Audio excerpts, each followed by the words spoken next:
So Nate covered a bit about Salesforce, and I'm just going to like breeze through some of these slides because they're a bit repetitive, but I wanted you to have them if you want to take the decks away. And I think the key thing here that is important about Salesforce and why we're excited to be here today is because we're really about the cloud. We've been evangelizing the cloud. And as you think about social, a lot of what's happening social is in the cloud. And then you have to ask yourself, how do you really evolve to take advantage of the cloud and the systems that are taking place? As we talk about social, and in talking with Brent, one of the key things that we've seen is this evolution from mainframe computing to what we call today the social revolution. And the social revolution, actually, one thing happened before that, and that was the mobile computing revolution. And I think as we talk about customer service and the impact that social is having, we can't ignore this concept of the mobile computing revolution and the use of touch devices. Because your customers today are not just calling you on the phone, and they're not just interacting with your products at their desks. They're interacting with you everywhere. And they're looking for that service, and they're looking for that social interaction in all of these devices and all over the world. In fact, people are discussing your brand, and they are interacting with you, whether you know it or not. It's in the hundreds of millions of interactions every single month. There's actually 150 million brand conversations happening every month. And this doesn't mean that you as a company are out there doing anything, but your customers are out there and they're having these conversations. In fact, research shows that most companies actually are doing nothing with this conversation. 95% of posts to a company's Facebook page or their fan page go unanswered, unengaged. And 88% of people have said that they're unlikely to actually participate and do business with a company if they're ignored and if they don't. And so whether you're a participant in social or not today, we really have to consider how are we engaging. The first conversation today really spoke a lot about this idea of sales, of service, and how do we get together. Our founder, Mark Benioff, he took inspiration from Amazon. And I think today we can actually take additional inspiration from him in his assessment of the impact of social. It used to be in the old non-subscription economy, et cetera, that people would complain to 6 friends. They might have dinner or coffee, and they would talk to 6 people. But what people do today is they talk to those 6 friends in social, which has this amplified effect of probably reaching more like 6,000 people. So the impact of social is really huge. And social has really affected how companies are doing business. The thing that's amazing about the social revolution, and as we went through that chart before, is how many people are engaged, how many people are participating, and how we're leveling the playing field. I think one of the things that's really exciting about this social revolution is the way that small businesses and large businesses end up on the same playing field. And what you see here, for example, in this Bank of America example, is you have an individual, a nanny, who was upset with the fees that Bank of America was charging. And through just posting in social and gaining traction through social media, she was able to create a profound effect on the business to the point that Bank of America had to go back and reverse their thought process in terms of whether or not they were going to have these fees. How many of you have heard and read about Netflix? I mean, Netflix had this happen as well. And so the examples go on, and it's really, it's not a new thing for me to get up here and tell you about the impact. I think the thing that is really interesting, and of course my presentation here is supposed to be on customer service and social, but the reality is that social is affecting your entire business. It's not just about customer service. It's not the support agent who has to be on the phone or has to be on social. Social and the interactions are affecting the entire company. Marketing is very engaged in social, and when I spoke with Brent, he was talking about how marketing teams are starting to use social. If you talk to a company, they're saying, oh, how can we do a social ad campaign on Facebook? How can we do these things? A great new book here being promoted today. But the real thing about social and marketing is your brand. If you have this interaction like Netflix or Bank of America or these other companies, that affects your brand. And so the CMO and the people who are involved in marketing really care about this engagement in social because of the brand. We spoke this morning, and they were talking about Gist and these other companies about salespeople and salespeople having these engagements and these relationships. You don't want to pick up the phone and talk to somebody about renewing their contract or about buying additional services from you if, in fact, last week they were on social complaining about how much they hate your service or how they're looking for a competitive solution to what you're offering. This is the relevancy that the guys were speaking about in the first session this morning. And we want to make sure that we have the ability to empower the sales teams because this is all relevant. And then, of course, service. Service today does tend to be the front line, and we're seeing a lot of success with customer service adopting social and being able to listen. So how can you really connect everyone and use social as a benefit? The first thing that we see is that you really have to listen. And there are a lot of tools that are out there for listening. And then the important thing is that you may not realize that people are talking about you. And so that's the first key of listening is raise your hand, get involved, become a participant in the conversation. This doesn't mean you have to engage. It just means you have to set up a tool to listen. Listen about your company, listen about the types of offerings that you have. Let's say that you sell electrical supply. Maybe that's a very back industry where it's not very high tech. We're talking about transformers and things like that.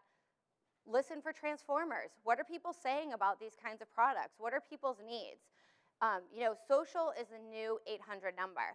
People are looking for help in these social channels. And if you're not there, you're missing out. We have a customer, Bonobos. Bonobos has a mission. Their mission is to transform the way that men look in their pants. Okay? And so they're trying to make better men's pants. I bet that Nate probably has a pair of Bonobos pants. They're amazing. So, John wrote, the head of support, he said, if you had 25% of your phone calls coming in, would you leave them unanswered? What they found from listening was that, in fact, they have 25% of their requests for service coming over social. And they picked up Desk.com, which is one of the acquisitions that Salesforce made in the past year. It's a small startup that was called Assistly. And it's an easy-to-use customer service solution, and they've been using it, and they have increased dramatically their customer satisfaction, 97%. And they've grown their social support 800%. So they're now doing a significant amount of their support over Twitter. And before they started listening, they had no idea that they were essentially ignoring 25% of the phone calls coming in their door. So you can really have a huge difference if you just start to listen. The second thing is put a system in place. I think, the guys from Gist and Kyle's company, they're talking about how can you bring this together. So it is overwhelming today to listen to all of these different channels and to bring all these things together. But there are systems that you can put in place. So Desk.com, you can actually, everybody here could start with Desk.com today. The first user is free. In the subscription economy that we're talking about with Zora, we have hourly pricing, we have monthly pricing, we have whatever pricing you want, but first user free, so just get started.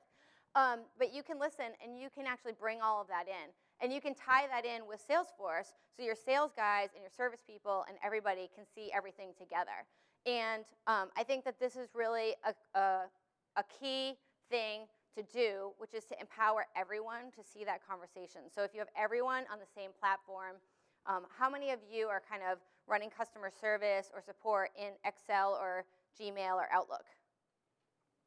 It's pretty common that a lot of people are just monitoring their email to see what's going on. Once you have 2 or 3 or 4 people, it makes it very difficult for you to keep track of what are the cases, what's been resolved, who's going to help you in the company to answer the question. Is it the same person in customer service that's going to reply back to that tweet, et cetera? But if you have a system, you can keep track of that. And Squarespace provides website development platform, and they founded, their founder, he wanted to make a difference, and he wanted to make sure that every single response that he gave was personal, right? So having a system doesn't mean all of a sudden everyone gets an automated response. In social, that's probably the worst thing you can do, is to just have an automated response, like everyone gets the same answer, it's visible to thousands of millions of people, and they see oh, there's some bot over there that just listens for a word and then sends things out. So what you want to do with this system is you want to make sure that it is flexible, and you want to make sure that you have the ability to really interact, but to filter things so that you can add that personal satisfaction at the same time that you are engaging. And you want to be able to help people help themselves. So the other thing about social, and I think Nate's presentation was really interesting about how you can bring social internal. The other thing is to recognize, like, what are the behavioral changes that are taking place because of social?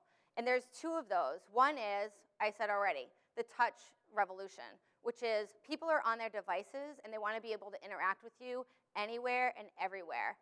And that may be from social, it may be from email, it may be like they just want to access your website. But the other thing is that people want that instant gratification. They want the ability to be helped right away. And especially if you're a small business, you probably don't have the ability to have someone available to answer a question at 8 or 9 or 10 o'clock at night. Or let's say if you're servicing customers across the entire country in the different time zones.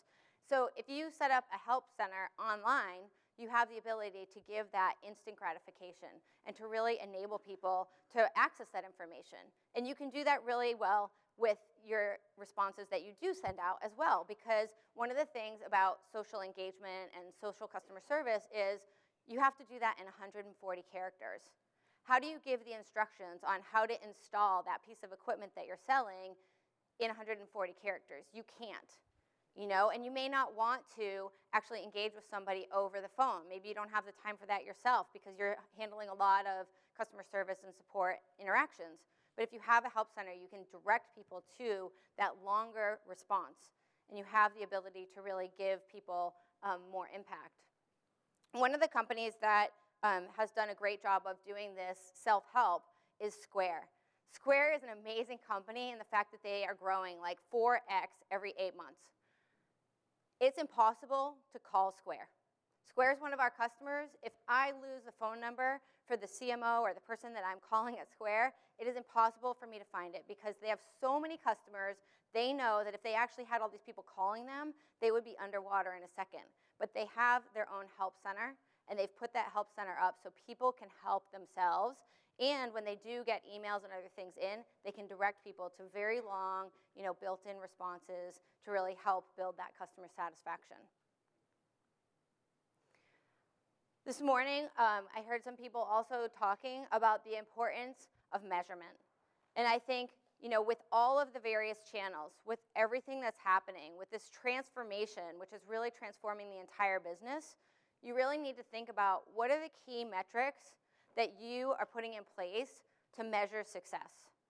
What is it that is the CMO? What is it the CMO cares about in terms of all of this, chat that's happening in the social channels? What is it that you're measuring in sales? What is it that you're measuring in service? And if you have a platform in place, if you put together a system, you then have the ability to measure. And maybe when you start listening and hearing what's going on in social, you find that there's not that much. But if you're measuring, you can start to see if there is, an incremental trend up. Sometimes a 1% increase can be transformational in terms of what's happening with your business. So having the ability to measure that and also to measure your customer satisfaction is really huge. We actually have this product desk, and it is all-in-one customer service. And we also recommend that people, connect your entire business, whether it's connecting your employees, like Nate was talking about, whether it's connecting to your customers. The other thing is leveraging your partner channels. Social basically breaks down all the walls so that you can connect all of these things together very easily. And we're offering solutions for the small companies all the way up to the large companies in terms of customer service, in terms of listening, in terms of bringing everything together. The fact of the matter is that social is here to stay, and it may not be the key way that you're engaging with your customers today, but we would really like to help you encourage you to start listening. Just put your toe in the water and really start to figure out, what is the right thing for you, and also start to define. What we see is that there's a really big shift in what's happening. Who is the owner of the social strategy within the company? I think that's a good thing for everyone to walk away with today, to say to themselves, okay, within my business, who owns social strategy? Is it customer service?